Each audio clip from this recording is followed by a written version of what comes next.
The funeral was on a Thursday. Not because Thursday meant anything to Arthur Vance. He'd stopped counting days somewhere around year 27 of waiting.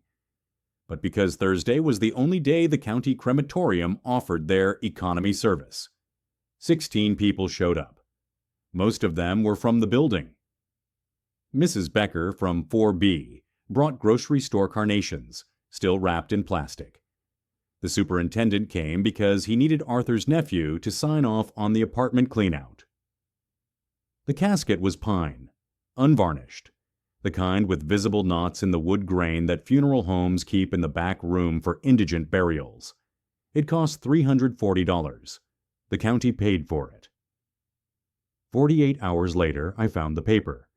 I'm Daniel Vance. Arthur was my grandfather, though I'd only met him twice. Once at my 8th birthday party, and once at my mother's funeral. Both times he wore the same jacket. Both times he left before the cake. I didn't think much about him until the building manager called to say someone needed to clear out his things before the end of the month. "Just one room," he said. "Won't take long." He was right. 400 square feet, a twin mattress on the floor, a microwave on top of a mini-fridge. Clothes folded in cardboard boxes because the apartment came with no closet. But it was the locker, a dented school gym locker he'd somehow bolted to the wall, that held the truth. Inside I found 17 years of phone bills, still sealed, a coffee can filled with buttons, and a manila envelope, thick as a paperback novel, rubber-banded shut with the words Class Action Settlement, ChemCorp Alpha. Stamped across the front in faded red ink. I opened it, standing up. The first page was a photocopy of a check. Not a real check, just a copy, the kind you keep for records. It was dated April 14th, 1992, made out to Arthur James Vance. The amount was right justified in that old dot matrix font, $400 million. I looked at the casket bill still folded in my jacket pocket. $340. I looked back at the paper. The numbers didn't make sense in the same universe. The second page was a letter from something called Escrow Management Solutions, LLC. It was dated 6 months ago. The subject line read, R.E. Funds remain frozen pending final appellate review. I sat on the floor. The superintendent was knocking, asking if I'd found anything worth keeping. I didn't answer, because I'd just discovered that my grandfather, who died with $4.18 in his checking account and a space heater that only worked on low, was supposed to be one of the richest men in America. Before we go further, before we uncover the 32-year nightmare that turned a whistleblower into a ghost, do me one favor. Hit that subscribe button and turn on notifications. Because what I found in that locker didn't just rewrite my family's history. It exposed a legal loophole so cruel, so precise, that corporations still use it today to bury the people who speak up. You won't want to miss how this ends. Here's what I didn't understand that day on the floor of apartment 2, F. A settlement isn't the same as money. A judgment isn't the same as justice. And a frozen asset, that's just a polite term for a weapon, a financial noose that tightens every year you wait for it to loosen. Arthur Vance waited 32 years, and the only reason I know why is because he kept everything. Every letter, every court filing, every single piece of paper that proved he'd won. He just never got paid. Arthur Vance clocked in at 5 a.m., 6 days a week, for 28 years. His job was cleaning the administrative building at Ridgemont Community College, 3 floors, 42 offices, 8 bathrooms. He mopped the hallways in a grid pattern, left to right, so he wouldn't miss a section. He emptied trash cans with his head turned slightly away, because years of breathing chemical fumes had left him with a sensitivity to certain smells. The students didn't notice him. The professors sometimes nodded. But mostly, Arthur existed in that invisible space reserved for people who clean up after others. His uniform was 2 navy blue work shirts he rotated through the week, One had a small bleach stain near the collar. The other had a patched elbow, the kind of repair job done with an iron-on square from a dollar store. His shoes were New Balance knockoffs held together with stitching he'd done himself using a fishing line. When it rained, he stuffed them with newspaper to dry overnight. He took the bus, Route 7, outbound at 4:32 a.m., return at 2:18 p.m. 50-cent senior fare. He kept the transfers in his shirt pocket, smoothed flat, because sometimes the machine didn't print them clearly, and drivers would challenge him. Lunch was a thermos of instant coffee and a peanut butter sandwich on white bread. Same thing every day. Not because he liked it, though maybe after 3 decades, preference stops mattering, but because a jar of peanut butter lasted 2 weeks and cost $2.79. His glasses were held together with medical tape, yellowed from age and oil from his skin. The left arm had snapped off in 2003. He'd tried superglue first, but it made his temple break out in a rash, so he switched to tape. Every 4 days, he'd replace it. He kept a roll in the locker at work next to his time card. This was the life of a man sitting on a $400 million settlement. But here's what made it unbearable.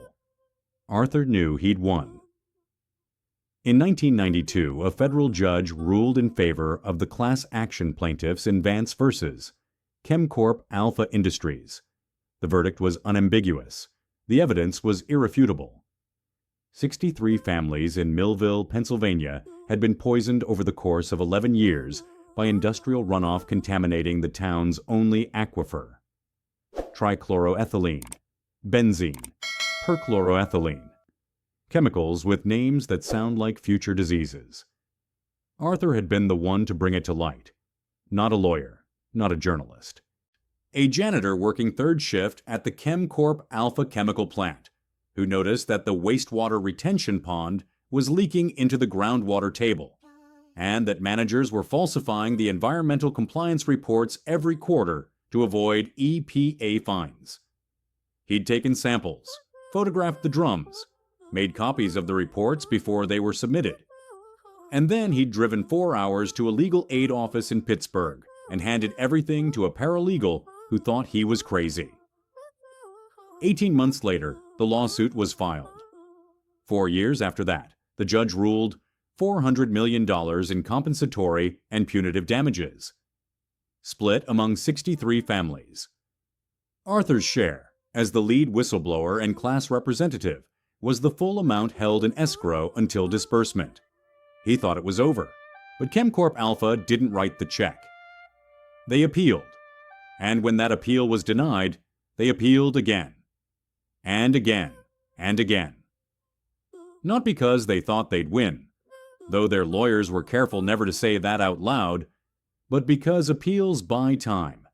And time, in corporate law, is a weapon more effective than any courtroom argument. The firm they hired was called Bartlett and Kress LLP, a white shoe Manhattan outfit that specialized in what they politely called complex extended litigation.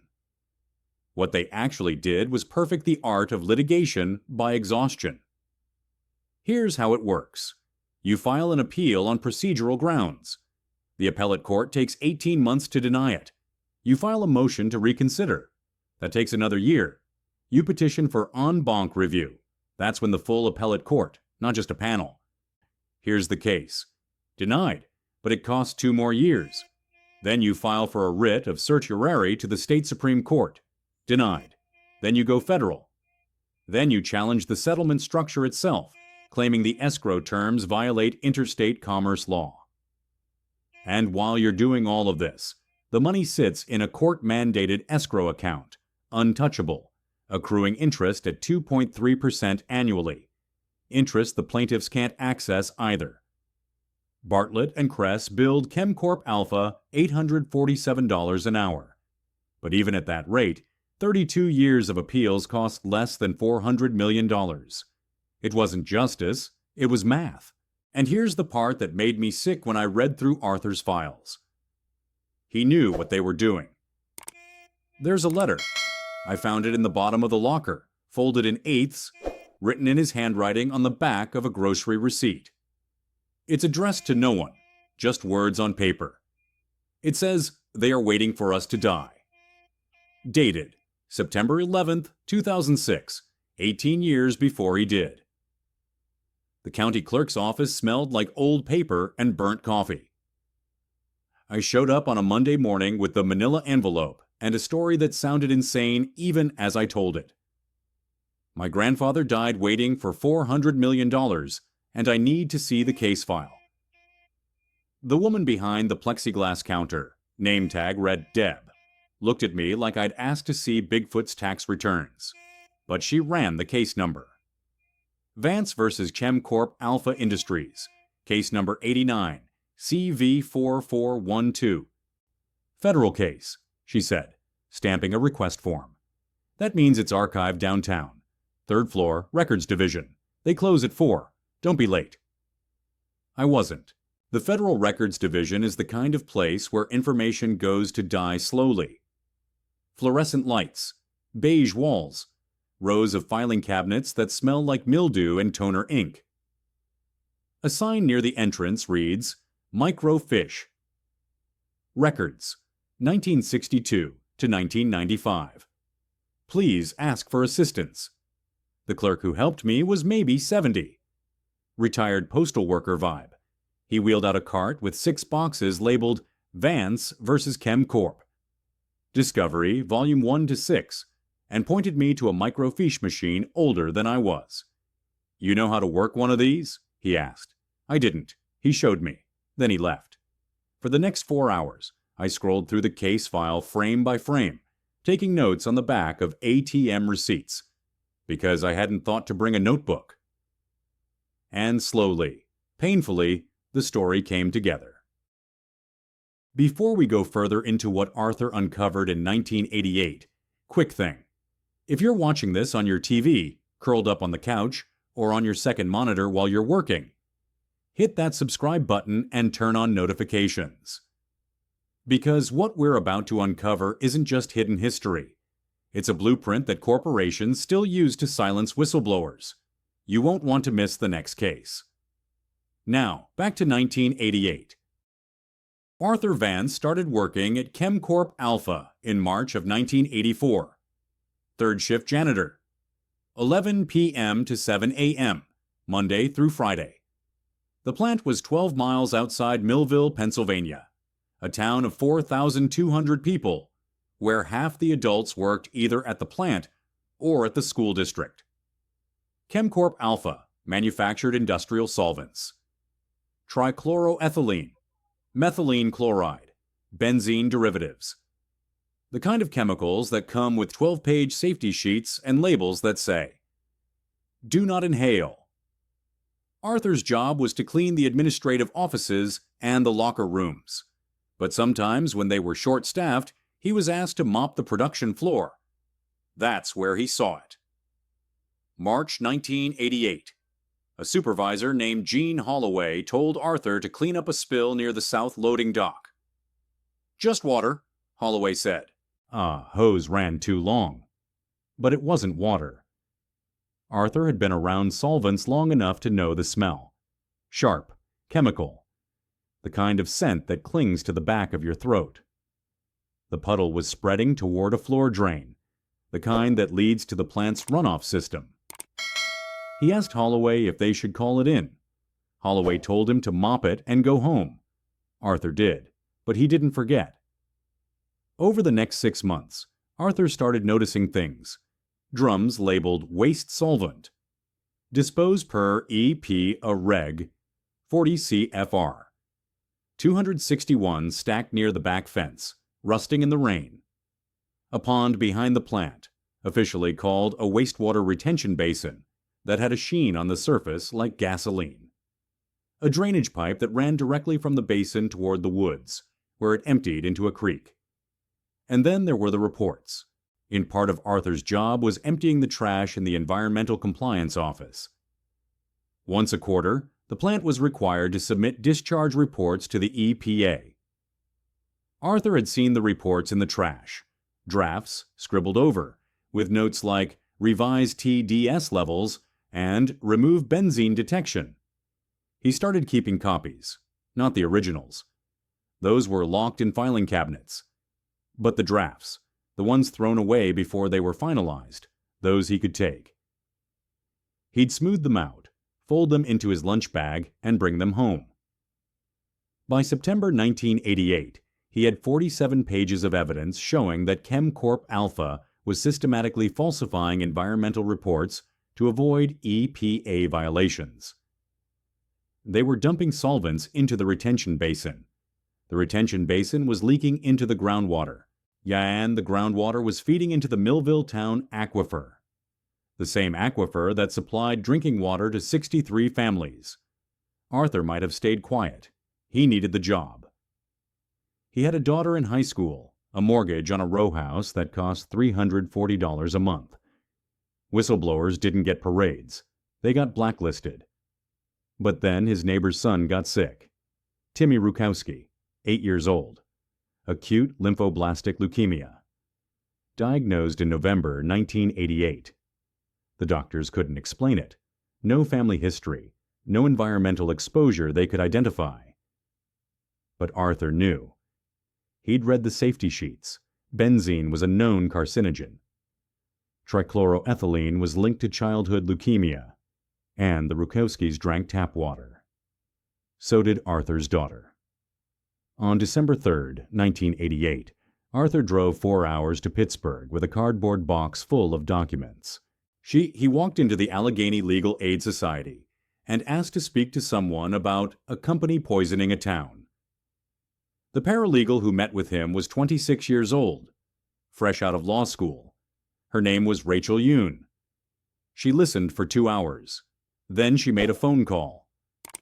The lawsuit was filed in April 1989. Vance versus ChemCorp Alpha Industries, U.S. District Court, Western District of Pennsylvania. Class action, 63 plaintiffs. Lead plaintiff, Arthur James Vance. The evidence was damning. Internal memos, falsified reports, groundwater samples showing trichloroethylene levels 340 times above EPA safety limits. Medical records showing a leukemia cluster in Millville 3 times higher than the national average. ChemCorp Alpha denied everything. Their lawyers called Arthur a disgruntled employee. They said he'd fabricated the documents. They accused him of trying to extort the company. They challenged his credibility, his education, his motives. But they couldn't challenge the groundwater tests. In April 1992, Judge Harold Wexler issued his ruling. The preponderance of evidence demonstrates willful or reckless and sustained environmental negligence resulting in severe harm to the plaintiffs. Compensatory and punitive damages are awarded in the amount of $400 million to be held in escrow pending disbursement. Arthur thought he'd won. He was 54 years old. He never saw a dollar. Because 3 days after the verdict, Bartlett and Kress filed their first appeal. And the nightmare, the real nightmare, began. There's a spreadsheet in Arthur's files, handwritten. Grid lines drawn with a ruler on graph paper. 3 columns, date, action, status. It starts in April 1992 and ends in October 2023. 31 years, 147 entries. Every single one ends with the word denied. Here's what 32 years of appeals looks like. 1992 to 1995. The first appellate round. Bartlett and Kress appealed the verdict to the Third Circuit Court of Appeals on the grounds of improper jury instruction and excessive punitive damages. The argument was technical, borderline frivolous, but it didn't need to win. It just needed to exist. The appeal sat in the court's docket for 18 months before oral arguments were even scheduled. The Third Circuit denied it in August 1995. 3 years gone. 1995 to 1998, the reconsideration phase. ChemCorp filed a motion for reconsideration, claiming new evidence had emerged that challenged the groundwater testing methodology. The new evidence was a report from an expert witness they'd paid $140,000 to produce. The court reviewed it, denied the motion, but it took 2.5 years. 5.5 years gone. 1998 to 2001. The en banc petition Bartlett and Kress petitioned for an en banc review. That's when the entire appellate court, not just a 3-judge panel, rehearsed the case. It's rare. It almost never gets granted. This one didn't either. But the petition process itself took another 3 years because the court had to formally review whether the case met the criteria for en banc consideration. 8.5 years gone. 2001 to 2006. The Federal Circuit. They went federal, filed an appeal with the U.S. Court of Appeals, claiming the escrow structure violated interstate commerce protections under the Dormant Commerce Clause. It was a Hail Mary argument. It failed. But it ate another 5 years.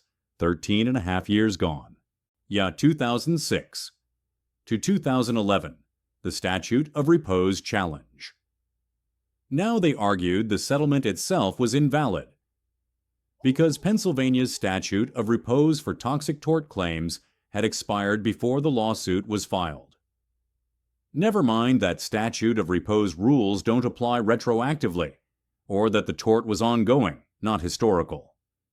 The argument went to the Pennsylvania Supreme Court. Denied. But the briefing process, the oral arguments, the waiting. Another 5 years, 18.5 years gone. 2011 to 2017. The escrow dispute Bartlett and Kress filed a motion challenging the escrow account administrator, claiming a conflict of interest because the firm had once represented a plaintiff in an unrelated case. It was nonsense. The court knew it was nonsense, but they still had to investigate, hold hearings, and issue a ruling. 6 more years. There's 24.5 years gone. 2017 to 2023. The final siege. They appealed the escrow terms themselves, arguing that inflation had effectively altered the settlement's value, and therefore the original judgment needed recalculation. They challenged the interest accrual rate. They filed motions to compel new discovery. They requested a forensic audit of the escrow account. Every motion was denied. But every motion took time. And Arthur kept working, kept riding the bus, kept eating peanut butter sandwiches. There's a term for what happens to people trapped in this kind of legal purgatory. Settlement limbo. You're rich on paper, destitute in reality. You can't move on because the money is coming. It's been awarded. It's in an account. It's yours. But you can't access it. You can't spend it. You can't borrow against it. Banks won't give you a loan based on a frozen settlement. You can't declare bankruptcy because technically you're a millionaire. So you wait, and while you wait, life keeps sending bills. I found a stack of those bills in Arthur's locker. Medical collections for a root canal he never got treated. $1,840, sent to collections, marked unpaid. A shutoff notice from the electric company, dated December 2019, stamped final warning in red ink. An eviction notice from 2014 that he'd fought off by agreeing to pay double rent for 3 months. He lived like a man drowning in sight of the shore. But the worst part wasn't the poverty. It was the hope. Because every time his lawyer called, and the calls came less frequently over the years, once a month, then once a quarter, then once a year, Arthur thought maybe this was it. Maybe the appeal had finally been exhausted. Maybe the court had run out of patience. Maybe he'd lived long enough to see the money. He kept a notebook where he'd written down what he'd do when the settlement cleared. It's small, pocket-sized, the cover held on with packing tape. The list is written in blue ink, the handwriting shaky. 1. Pay off the apartment. 2. Fix my teeth. 3. Buy Rose a headstone. She deserves her name on something. 4. Give Jenna money for Daniel's college. 5. Donate to the Rukowski Boys Fund if it's still open. Rose was his wife. She died in 2004. Her grave is marked with a plastic plaque that cost $48. He never made it past item 1. Twice, maybe 3 times. Based on the letters I found, Arthur was approached by litigation funding companies. These are firms that offer to buy your settlement rights for a lump sum. You sign over your claim. They give you cash immediately, and when the settlement finally clears, they collect the full amount. It sounds like a good deal until you see the numbers. One company offered Arthur $35,000 for his $400 million claim. $35,000. Less than 1/1000th of 1% of what he was owed. The letter was polite, professional. It explained that given the uncertainty of the appellate timeline and the advanced age of the claimant, this was a fair market valuation of the structured risk. Arthur wrote back in pen on the bottom of their letter, "You are vultures. I will wait." He mailed it back. He waited. Arthur died on February 9, 2024. Heart failure. The coroner said it was quick. Probably happened in his sleep.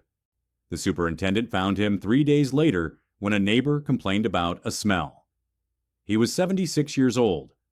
The letter arrived on May 14, 2024. 94 days later. It came from the U.S. District Court, Western District of Pennsylvania. Certified mail. The envelope was thick, official, the kind that makes your stomach drop when you see it. Inside was a single-page document with a raised seal at the bottom. Final judgment and order of disbursement. R.E. Vance v. Chem Corp. Alpha Industries. Case number 89 CV 412.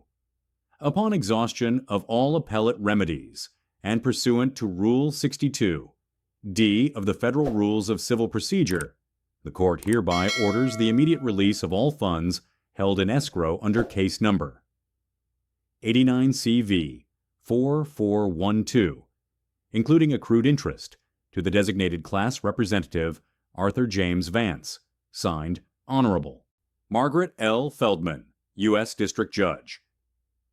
Date, March 18, 2024.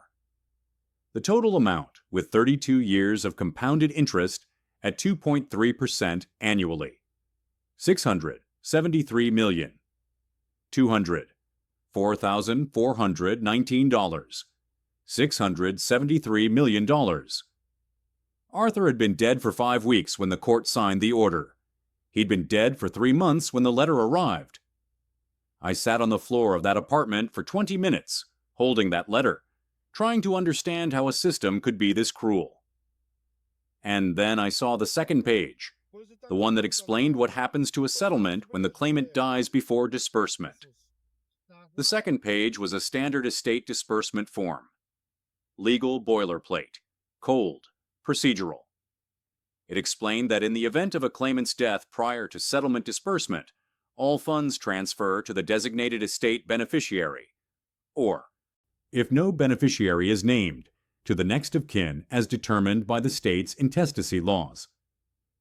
Arthur had named a beneficiary in 1992. His daughter, my mother, who died in 2019, which meant, according to Pennsylvania law, the entire settlement, all $673 million, defaulted to her next of kin. Me. I hired a lawyer. Not Bartlett and Kress, God no, but a small firm in Pittsburgh that specialized in estate settlements. Her name was Lauren Eng. She listened to the whole story without interrupting, took notes on a yellow legal pad, and then said something I'll never forget. They knew he'd die waiting. She explained that litigation by exhaustion isn't a bug in the system, it's a feature. Corporations don't appeal because they think they'll win. They appeal because time is cheaper than justice. No, Bartlett and Kress billed ChemCorp Alpha roughly $40 million over 32 years. Sounds like a lot, until you realize they saved the company $633 million by waiting out a 76-year-old janitor. So what do we do? I asked. We accept the disbursement, she said, and we make sure people know what happened. It took 7 months to process. Bank transfers for amounts over $500 million require federal oversight, anti-money laundering reviews, and about 90 signatures. But in January 2025, 36 years after Arthur first walked into that legal aid office, the money finally cleared. $673,204,419, minus estate taxes, minus legal fees, minus disbursements to the other 62 class members whose shares had been held in the same escrow account, waiting just as long. I received $94 million. I sat in the bank when the transfer went through, staring at the balance on the screen, and all I could think about was the yellowing tape on Arthur's glasses. ChemCorp Alpha still exists. They rebranded in 2009. New name, new logo, same business. They're called Alpha Industrial Solutions now. They make lubricants and eco-friendly solvents. Their website has a page titled Our Commitment to Environmental Responsibility, with a photo of a man in a hard hat planting a tree. I looked up their annual revenue, $1.2 billion. They paid the settlement out of a legal reserve fund. It didn't even touch their operating budget. Bartlett and Kress is still in business too, still in Manhattan, and still specializing in complex extended litigation. Their managing partner gave a keynote speech at a corporate law conference last year, titled Strategic Patience in High-Stakes Litigation. Strategic patience. That's what they call it when you wait for a man to die. I donated $10 million to establish the Arthur Vance Whistleblower Legal Defense Fund. It pays for lawyers, living expenses, and medical costs for whistleblowers stuck in settlement limbo. Because here's the truth that Arthur learned too late. Money doesn't mean anything if you don't live long enough to spend it. Justice delayed isn't justice denied. It's justice designed to fail. The system isn't broken. It's working exactly as intended. Corporations know that time is a weapon. They know that appellate courts move slowly. Yeah, they know that most people, especially working-class people, people without safety nets, can't afford to wait 3 decades for a check. So they make you wait, and they bet you'll die first. Arthur waited 32 years for $400 million he never got to see. He died in a 400-square-foot apartment with $4.18 in his checking account and a coffee can full of buttons. But he never sold out. He never gave in to the settlement sharks. He never let them win by taking pennies on the dollar. He believed, right up until the day he died, that the system would eventually work. And technically, it did, just not for him. If you made it this far, thank you for watching. This story needs to be told. Not just because Arthur deserves to be remembered, but because this is still happening. Right now. To whistleblowers, to victims of corporate negligence, east to people who spoke up and are paying the price in decades of legal gridlock. If you're watching this on your TV, grab your remote and hit that subscribe button. Turn on notifications, because we're not done telling these stories. There are more Arthur Vances out there, people who did the right thing and got buried for it, and they deserve to be heard. I keep Arthur's notebook in my office now. The one with the list of 5 things he wanted to do when the money came through. I paid off his apartment building, the whole thing, 48 units. I had Rose's grave replaced with a granite headstone, her full name, her dates, and a line Arthur had written in the margin of the notebook. She believed in me even when I couldn't. I tried to find the Rukowski family. Timmy survived. He's 44 now, living in Ohio with 2 kids. I sent him a check. He called me crying. Item 5, complete. But items 1 through 4, Arthur should have done those himself. He earned it. He just ran out of time.